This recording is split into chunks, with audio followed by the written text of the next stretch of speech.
For nearly 2 billion Muslims across the world, Islam is a pillar of faith and worship, uniting people in every corner of the globe.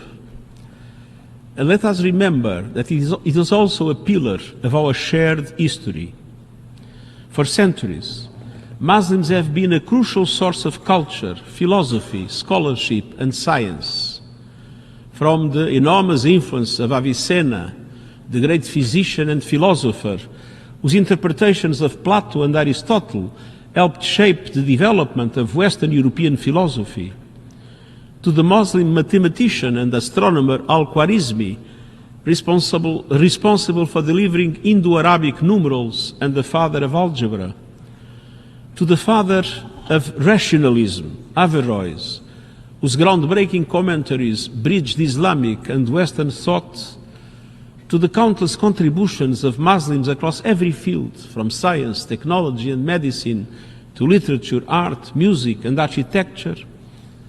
Excellencies, today's event shines a light on a vicious plague that represents a complete denial and ignorance of Islam and Muslims and their undeniable contributions.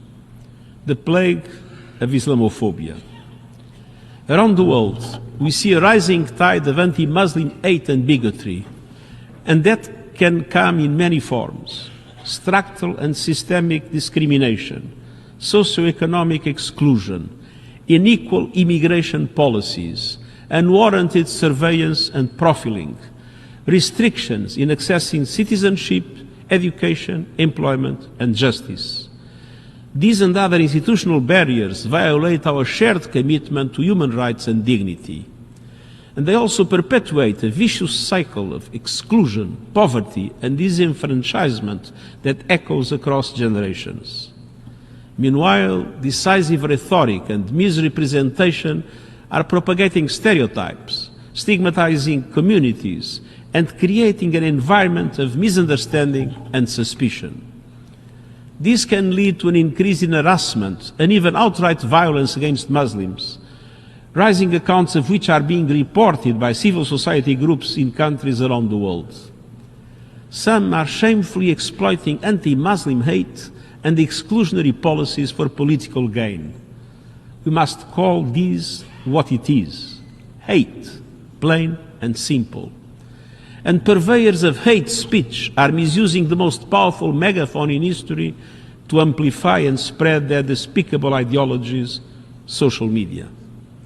Online platforms have become breeding grounds for extremist ideologies and harassment. This not only deepens divisions, it fuels real-life violence. And sadly, this alarming trend is part of a wider pattern of supremacist ideologies and attacks against Jews, minority Christians, communities, and many others. Hatred of one group fuels hatred of another. Hate normalizes hate. Hate destroys the fabric of our societies, and hate undermines the equality, understanding, and respect for human rights upon which a peaceful future and a peaceful world depend. Excellencies, we cannot stand on the sidelines while hatred and bigotry run wild.